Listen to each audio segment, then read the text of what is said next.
Waste Bengal का election आने वाला है तो वेस्ट बंगाल के साथ साथ पूरे इंडिया के लिए इंपॉर्टेंट है, क्योंकि यहाँ पे है एक तरफ ममता बनर्जी जिसे बीजेपी वोट चोर बोलती है और वहीं दूसरी तरफ है बीजेपी जिसे पूरी दुनिया राहुल गांधी वोट चोर बोलते हैं। तो देखा जाए ये लड़ाई है वोट चोर वर्सेस वोट चोर। और ये इलेक्शन इतना खास इसलिए है क्योंकि ममता बनर्जी उन गिने चुने पॉलिटिशियंस में से एक है जो मोदी को असली टक्कर देती है। ममता बनर्जी उन गिने चुने पर्सनैलिटी में से एक है जिनका ऑरा मोदी के ऑरा से मैच करता है। प्लस ममता बनर्जी वो पॉलिटिशियन है जो दशकों से जीतते ही आ रही है, मतलब ये हार का जो टेस्ट है वो पूरी तरीके से भूल चुकी है। वहीं दूसरी तरफ बीजेपी, इनके साथ भी सेम सीन है। अब देखो बंगाल का इलेक्शन ममता बनर्जी के लिए क्यों इंपॉर्टेंट है, क्योंकि ममता बनर्जी यहाँ पे जीतते आ रही है। इन्होंने साल 2011 में एक ऐसा रिकॉर्ड बनाया जो दशकों से चल रही लेगेसी को खत्म कर दिया। 34 साल से जीत रही पार्टी को ममता बनर्जी 2011 में हराती है और 2011 से लेकर 2025 14 से 15 साल हो चुके हैं और ममता बनर्जी लगातार वहाँ पे सीएम बनने जा रही है। और वहीं दूसरी तरफ है बीजेपी जो वेस्ट बंगाल को एक सिंबॉलिक पावर की तरह देखती है। और वेस्ट बंगाल के इसी इंपॉर्टेंस के कारण वेस्ट बंगाल के अंदर अगर छोटा सा भी राइट होता है तो नेशनल न्यूज बन जाती है, अगर कोई छोटा सा भी अरेस्ट होता है तो नेशनल न्यूज बन जाती है। यहाँ तक कि अगर टीएमसी के बंदे छोटा मोटा स्कैम भी करे तो नेशनल न्यूज बन जाती है।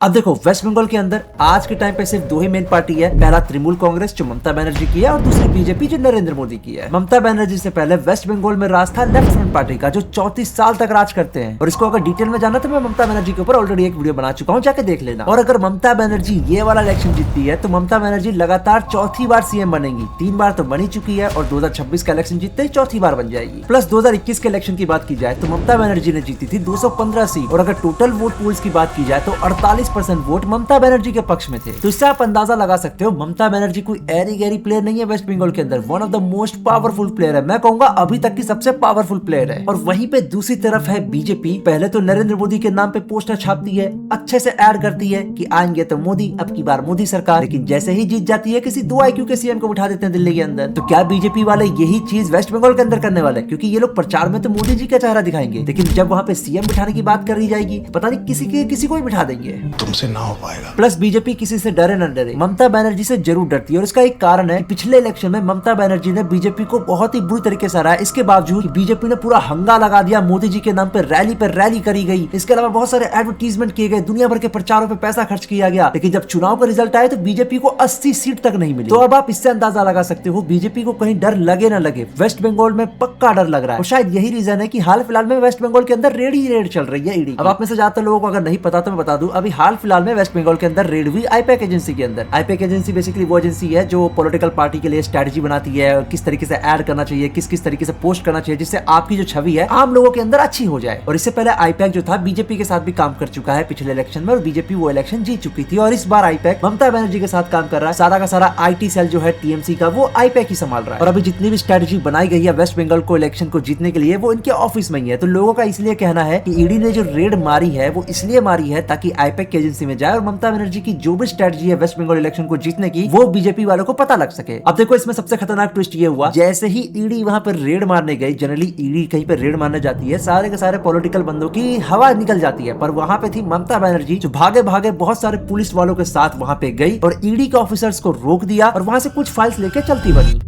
আমি সারা ভারতবর্ষ হিলিয়ে দেবো। अब देखो अगर मैं ईडी की बात करूं तो ईडी भी दूध की धुली नहीं। 2014 से 2025 के बीच में ईडी ने जितनी भी रेड मारी है उसमें से 90% रेड पॉलिटिकली अलाइंड थी, यानी कि अपोजिशन पार्टी के ऊपर मारी गई थी। तो देखा जाए ईडी एक इन्वेस्टिगेशन से ज्यादा एक पॉलिटिकल हथियार बन चुका है। और जाहिर सी बात है जब दोनों तरफ एक ऐसी पार्टी हो, एक ऐसी पर्सनैलिटी हो जिन्होंने कभी हार का टेस्ट चखा ही ना हो, तो उसके बीच में ऐसी लड़ाई तो होनी है। ऊपर से ममता बनर्जी ने ईडी के ऑफिसर्स के ऊपर ही FIR फाइल कर दी। कैसे लोग रहते हैं यार यहाँ पर। इससे अंदाजा लगा सकते हो ये इलेक्शन कितना इंपॉर्टेंट है बीजेपी के लिए भी और टीएमसी के लिए भी। और अगर अभी के डेटा की बात करें तो ममता बनर्जी के फेवर में अभी भी 40 से 42% वोटर्स ऐसे हैं जो ममता बनर्जी को सपोर्ट करते हैं और बाकी बचे कुछ 60-58% जो लोग हैं वो दूसरी पार्टियों को सपोर्ट करते हैं। तो चाहे आप ममता बनर्जी के ऊपर कितने भी हम्बा डुम्बा मीम बना लो, सच्चाई तो यही है ममता बनर्जी का डर बीजेपी के अंदर साफ साफ देखने को मिल रहा है। और unlike Bihar election, Haryana election, ये इलेक्शन ऐसा नहीं होने वाला जिसको बीजेपी आसानी से जीत जाए। इसके बावजूद कि अभी बीजेपी की जो हवा है वो काफी अच्छी चल रही है और राहुल गांधी के हिसाब से तो बीजेपी के पास पूरा इलेक्शन कमीशन है। इसके अलावा अगर बीजेपी का नैरेटिव देखें टीएमसी के लिए तो बीजेपी का साफ साफ कहना है जो ममता बनर्जी की गवर्नमेंट है वो हद से ज्यादा करप्शन कर रही है वेस्ट बंगाल के अंदर, हद से ज्यादा गुंडागर्दी करवा रही है वेस्ट बंगाल के अंदर, जो काफी हद तक मैं कहूंगा सच भी है, क्योंकि मैंने अपने वेस्ट बंगाल वाली वीडियो में ऑलरेडी बताया है कि ममता बनर्जी के जो बंदे हैं, टीएमसी के जो बंदे हैं, उन्होंने कितने बड़े बड़े स्कैम किए, कितने सारे बड़े बड़े स्कैंडल में पकड़े गए। और वहीं दूसरी तरफ है बीजेपी, जिसके ऊपर तो आए दिन इल्जाम लगते रहते हैं, कभी इनका नेता किसी का रेप कर देता है, पुलिस वाले कुछ नहीं बोलते हैं वगैरह वगैरह। तो देखा जाए दोनों में से एक भी पार्टी आ जाए बेड़ा तो गर्क होना ही है वेस्ट बंगाल का, बस फर्क इतना है किसी से कम बेड़ा गर्क होगा, किसी से ज्यादा बेड़ा गर्क होगा। प्लस ममता बनर्जी ये क्लेम करती है जब से वो पावर में आई है तब से अनएम्प्लॉयमेंट रेट 40% तक घटा है। इसके अलावा ममता बनर्जी क्लेम करती है औरतों को सबसे ज्यादा अगर आजादी मिली है तो उनके राज में ही मिली है। हालांकि अगर औरतों के साथ कुछ हो जाए वेस्ट बंगाल में तो ये ममता बनर्जी ही है जो सबसे पहले जिस लड़की के साथ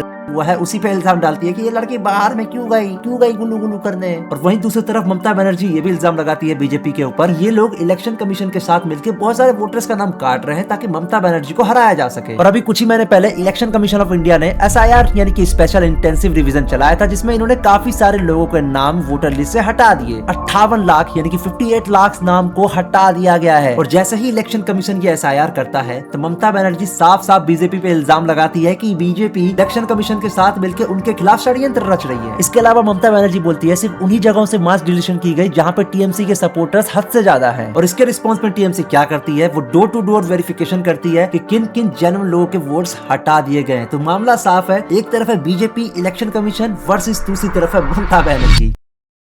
और फिर वक्त आता है 17 दिसंबर 2025 और कहानी में आता है एक major turning point, slum fire. जो कोलकाता के आसपास एक घूनी का स्लम था वहाँ पे आग लग जाती है। इस आग के कारण लगभग 300 से भी ज्यादा फैमिली बेघर हो चुके थे। वहाँ के लोकल लोगों का पूरा सामान जल गया था, इनमें उनके बहुत सारे इंपॉर्टेंट डॉक्यूमेंट्स, यहाँ तक कि वोटर आईडीज भी थे। हालांकि इस आग से किसी भी तरीके का कोई सीरियस इंजरी या फिर सीरियस डेथ तो नहीं देखने को मिला, पर ये मैटर इतना ज्यादा इंपॉर्टेंट क्यों है? अब देखो, जहाँ पे आग लगी थी ये एरिया इलेक्शन कमीशन के SIR स्पॉटलाइट पे था। मतलब इलेक्शन कमीशन के हिसाब से इस जगह पे बहुत ही सारे इलीगल वोटर्स रहते थे। प्लस भारतीय जनता पार्टी ने ऑलरेडी एलिस्ट कर रखा था कि सारे के सारे इलीगल वोटर्स जो ममता बनर्जी को वोट देने वाले हैं वो इसी स्लम एरिया के अंदर भी रहते हैं। प्लस बीजेपी ने ये तक कह दिया कि ये जो आग लगी है ये एक सोची समझी साजिश है ममता बनर्जी की तरफ से। अब देखो, अगर वेस्ट बंगाल की पॉपुलेशन की बात करूं तो यहाँ पे जो मेजोरिटी ऑफ द पॉपुलेशन है वो हिंदू पॉपुलेशन है और मुस्लिम पॉपुलेशन मात्र 27 से 30%। प्लस 2021 में ममता बनर्जी को लगभग सारे मुस्लिम लोगों का वोट मिला, जिसके दम पे ममता बनर्जी बहुत ही अच्छे तरीके से जीत गई। हालांकि मुस्लिम्स की जो पॉपुलेशन है वो कम है, लेकिन इसके बावजूद ममता बनर्जी को जितनी सीट मिल रही है ये बीजेपी के हिसाब से शक के गिरोह में आता है। और जैसा कि आपको पता ही है, बीजेपी पार्टी जानी ही जाती है हिंदू लोगों के वोट्स को जीतने के लिए। हालांकि साउथ में नहीं जीत पा रही, पर नॉर्थ इंडिया में बीजेपी का दबदबा हिंदू लोगों में ज्यादा है। तो इससे बीजेपी को यह शक होता है ममता बनर्जी कुछ न कुछ एजेंडा तो चला रही है वेस्ट बंगाल के इलेक्शन को जीतने के लिए। अब देखो, बीजेपी सच बोल रही है झूठ वो फैसला करने वाला मैं नहीं होता हूँ, लेकिन ये बात तो सच है, वेस्ट बंगाल के अंदर पॉलिटिकल मसल पावर हद से ज्यादा इस्तेमाल हुआ है। यहाँ पे पॉलिटिकल बंदे अपने फायदे के लिए किसी का भी फायदा नुकसान कर सकते हैं। और ऐसा नहीं कि सिर्फ टीएमसी ने ऐसा किया है, वेस्ट बंगाल में जो भी पार्टी पावर में आई उसने कहीं न कहीं हद तक अपने मसल पावर का गलत इस्तेमाल किया ही किया है। इस पे ऑब्वियसली मैं डिटेल में वीडियो नहीं बना सकता, बनाने बैठा तो ये वीडियो घंटों लंबी हो जाएगी। इसके अलावा वेस्ट बंगाल एक ऐसी जगह है जहाँ पे इलेक्शन के टाइम पे दंगे होना आम बात है। यहाँ तक कि 2023 के आसपास बहुत सारे बॉम्ब भी सीज किए गए वेस्ट बंगाल के अंदर। तो अब आप इससे अंदाजा लगा सकते हो बंगाल का इलेक्शन सिर्फ इलेक्शन नहीं है, बल्कि चलती फिरती कोकेन है, कोकेन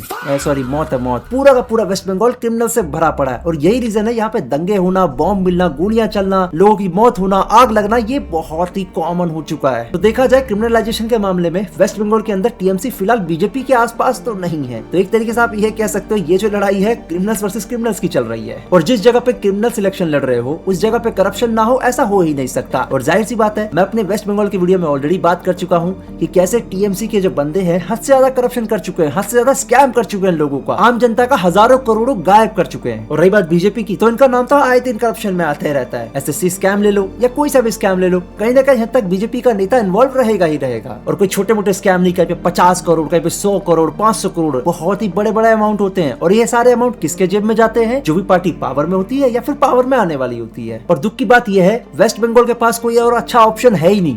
एक तरफ अगर चोर है तो दूसरी तरफ सवा चोर है।